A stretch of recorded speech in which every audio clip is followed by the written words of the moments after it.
O ano era 1865.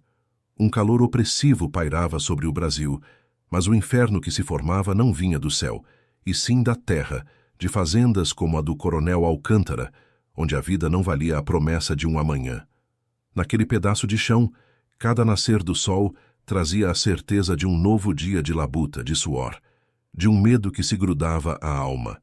Caim conhecia cada sulco daquela fazenda, cada atalho, cada esconderijo, cada moita que pudesse oferecer um momento de respiro na fuga ou na penumbra de um segredo. Uma memória cartográfica, quase um dom que não tinha valor algum dentro da senzala, onde o único mapa permitido era o do chicote. O capataz, um homem cujo nome ecoava como uma praga, deixava claro: escravo não ginga. Não havia espaço para danças, para ritmos, para a vida que insistia em brotar nos corações castigados. Apenas o compasso da enxada, da dor, da obediência cega, sob a ameaça constante de punição. As palavras do capataz não eram apenas um aviso, eram uma sentença, um lembrete cruel do lugar de cada um. Naquele mundo, a ginga era um perigo, uma faísca de liberdade que precisava ser apagada antes que incendiasse toda a colheita de submissão. E Caim sentia o fogo, embora o mantivesse oculto. Era um segredo que pesava, uma chama que, se descoberta, poderia custar a própria vida. Mas Caim, mesmo debaixo do julgo, guardava sua inteligência afiada, seus olhos que tudo viam, seus ouvidos que tudo ouviam, construindo silenciosamente um arsenal de conhecimento que um dia talvez se revelasse. Você já se perguntou o que acontece quando a ganância de um homem se choca com a dignidade de outro, e um país inteiro assiste à farsa? Mantenha os olhos bem abertos, porque esta história, que se desenrola nos confins do império, é um mergulho profundo na mais sombria das traições. Mas antes que a trama se adense e a verdade comece a emergir das sombras, peço que você nos ajude a desvendar este mistério. Assista até o fim. Deixe sua nota de 0 a 10 nos comentários e, se ainda não o fez, inscreva-se no canal para não perder nenhum capítulo desta investigação. O Coronel Alcântara, dono de vastas terras e de incontáveis vidas, sentia o peso de um tipo diferente de opressão. Não a da corrente, mas a do nome, do legado. Seu filho, um fidalgo fraco, mais dado aos prazeres da corte do que aos rigores da vida rural, havia sido convocado para a Guerra do Paraguai. A Guerra do Paraguai. Uma ferida aberta no coração do continente, um conflito que devorava homens como canaviais em chamas. Para o coronel, a ideia de enviar seu herdeiro, o sangue de sua linhagem, para aquele matadouro era um golpe insuportável. Uma mancha na honra, um risco imenso ao seu futuro. A questão não era apenas a vida do filho, mas a manutenção do status. Um Alcântara não podia morrer de forma desonrosa, nem se acovardar. A solução precisava ser rápida, discreta e, acima de tudo, eficaz, sem comprometer a fachada de sua família. Foi nesse abismo de desespero e cálculo que a figura de Caim, com sua robustez e seu conhecimento inigualável da terra, surgiu como uma ideia macabra, uma peça descartável, porém valiosa, no jogo de xadrez do coronel. Um homem negro para salvar um homem branco. A proposta foi feita sem rodeios, mas com um verniz de generosidade forçada. Caim iria em nome do filho do coronel. Em troca, a liberdade. A alforria. Uma palavra que, para um escravizado, era mais do que ouro. Era a própria promessa de redenção de uma vida. A palavra do coronel, um juramento que deveria ser inquebrável, selada por um documento. Um pedaço de papel que, naquele momento, representava a ponte entre a servidão e a esperança. Um contrato de sangue, assinado com a tinta da mentira e com o selo da traição. Caim, diante daquele pergaminho, sentia o coração acelerar. A oferta era irrecusável, a chance de uma vida que ele nunca imaginou ter. Mas a desconfiança, forjada em anos de opressão, corroía por dentro, sussurrando sobre as armadilhas que poderiam estar ocultas naquela aparente bondade. Ele sabia que a promessa de um senhor era tão sólida quanto o vento, tão verdadeira quanto a sombra. Mas a tentação da alforria, o sonho de ser dono de si, era um canto de sereia poderoso demais para ser ignorado, mesmo com a corda do enforcamento já preparada. O documento foi assinado. Testemunhas, compradas ou enganadas, atestaram a suposta validade. Um ritual frio e calculado, que lavava as mãos do coronel e amarrava Caim a um destino incerto, a uma guerra, por uma liberdade que já nascia morta. A indignação era silenciosa, quase imperceptível, mas em seu peito, Caim sentia o fogo de uma injustiça prestes a explodir. A sobrevivência, ele sabia, não era apenas um ato de resistência. Era uma arma, forjada no calor das humilhações e na frieza das traições. A marcha para o fronte começou. Cada passo na estrada de terra era uma despedida da vida que conhecia e um avanço para um futuro incerto. Ele ia para a guerra, mas a verdadeira batalha, a que lutaria por sua alma, ainda estava por vir, e seu inimigo nem sequer vestia farda inimiga. A marcha para o fronte não era uma jornada, era um inferno em vida, um purgatório de lama e cansaço que consumia os homens muito antes de qualquer tiro ser disparado. Caim, junto a centenas de outros, sentia o peso de cada passo, o suor escorrendo, misturado ao medo frio que gelava os ossos. Febre, fome, exaustão. Que esses eram os primeiros e mais implacáveis inimigos do exército imperial.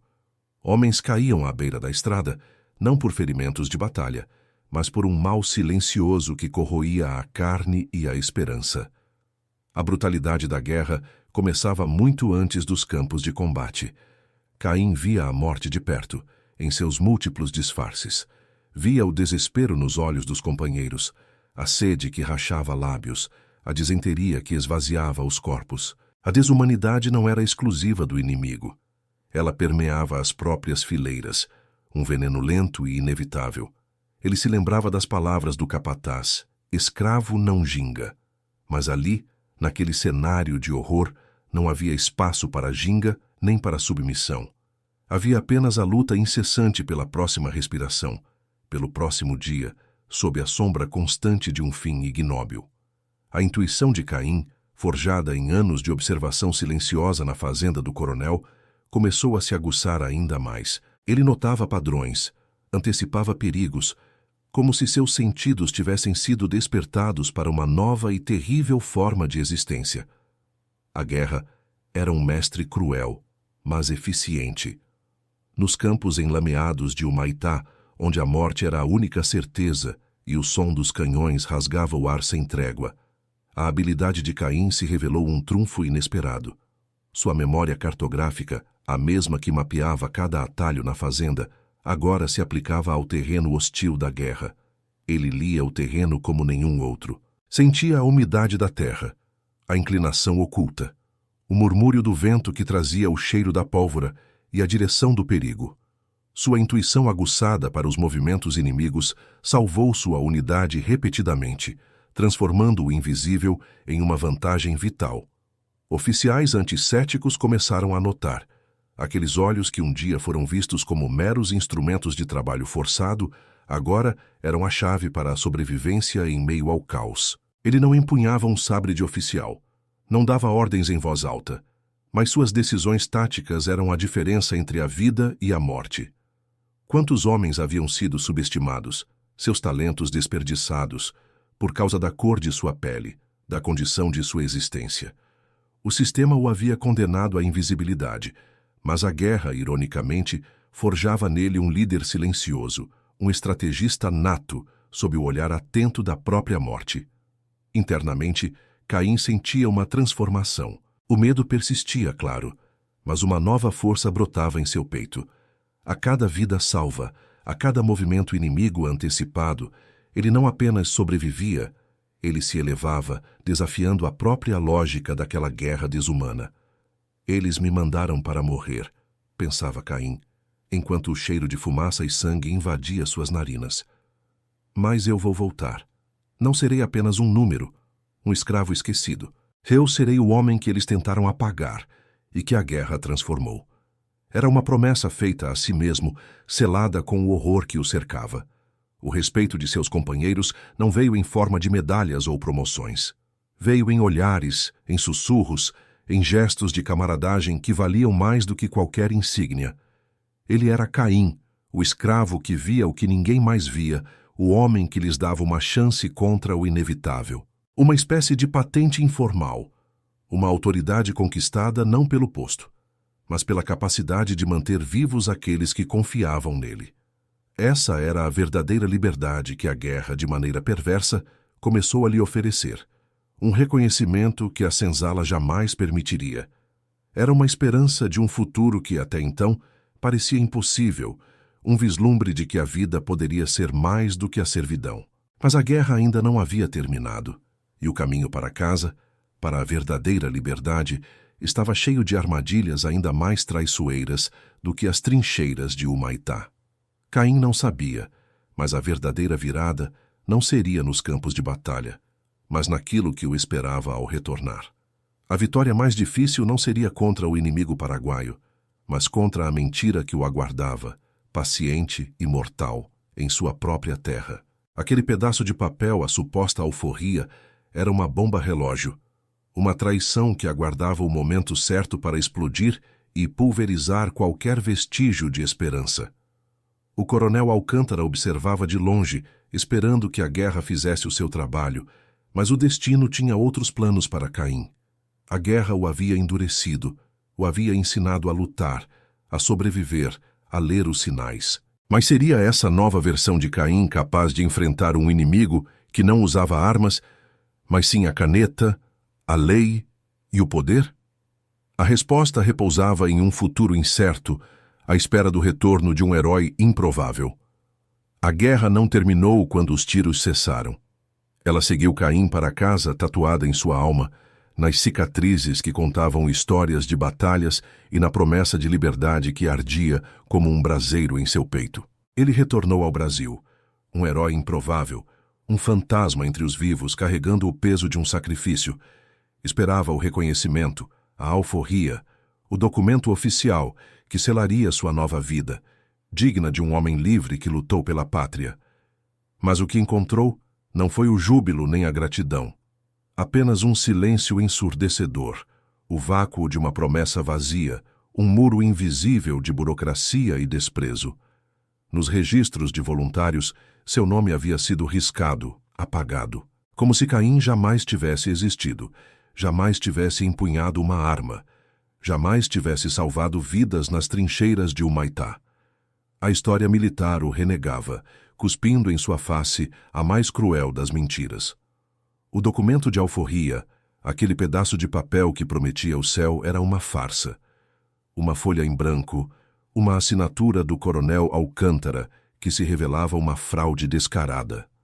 A promessa era podre, a liberdade, uma ilusão cruel, um grilhão mais pesado que a própria corrente. Era um escândalo, uma traição que transcendia a pessoa de Caim.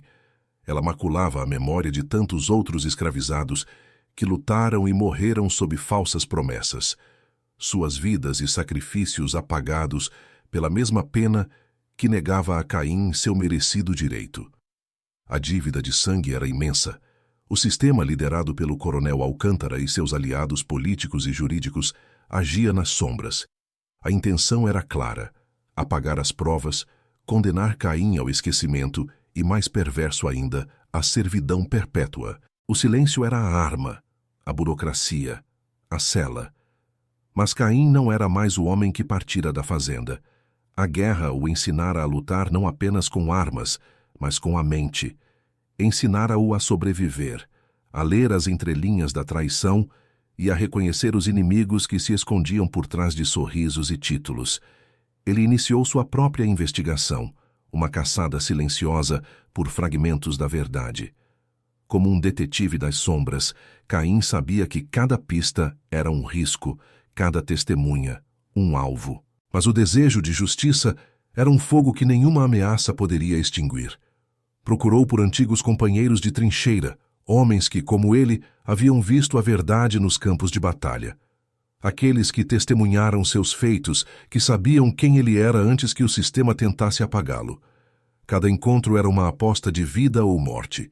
Ele buscou por cartas do fronte, documentos que mencionassem seus feitos, por qualquer registro militar que não tivesse sido rasurado pelas mãos sujas da corrupção. Em cada folha de papel, em cada palavra, residia a chance de reconstruir a verdade, pedaço por pedaço. A cada fragmento descoberto, um esquema de vergonha nacional se desvelava. Ordens secretas, subornos, a exploração descarada de vidas humanas em nome da pátria. Não era apenas a história de Caim. Era a história de uma nação corrompida até o osso. A falsa liberdade era um grilhão que pesava mais do que qualquer corrente física. A dor da traição, a amargura da injustiça, era um fardo insuportável. Caim precisava de justiça, não apenas para si, mas para todos aqueles cujos sacrifícios haviam sido apagados pela pena do poder. Seu confronto final não seria com armas, mas com a verdade, a mais poderosa de todas as munições. Ele reuniria os documentos, as confissões perigosas, as testemunhas que ousariam falar, que dariam a cara à tapa contra o império da mentira. O ápice veio em um tribunal lotado. O coronel Alcântara, em sua arrogância habitual, esperava a vitória fácil. Mas Caim, com uma postura digna e imponente, apresentou as provas, uma a uma.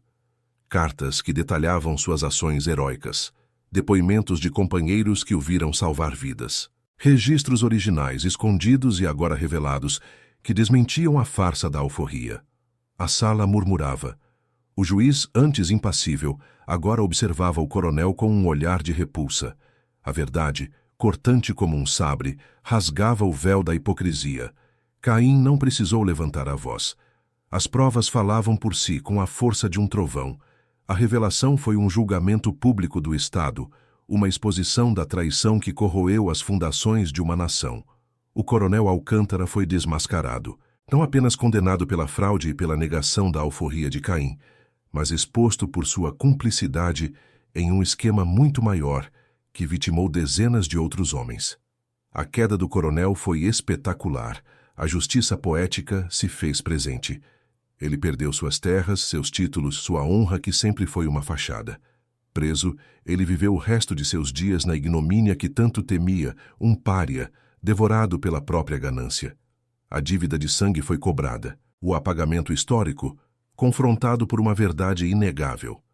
Caim não se tornou um herói nacional da noite para o dia, mas sua luta abriu caminho.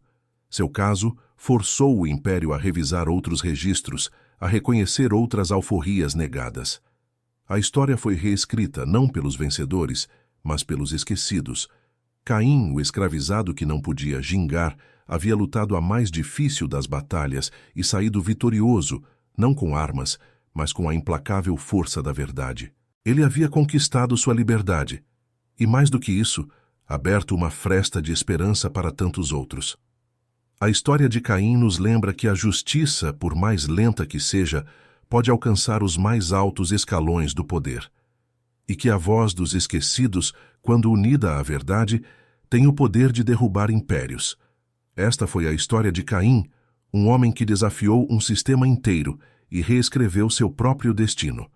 Se você sentiu a força desta narrativa, deixe sua nota de 0 a 10 nos comentários. E para não perder mais investigações como esta, inscreva-se no canal. Até a próxima busca pela verdade.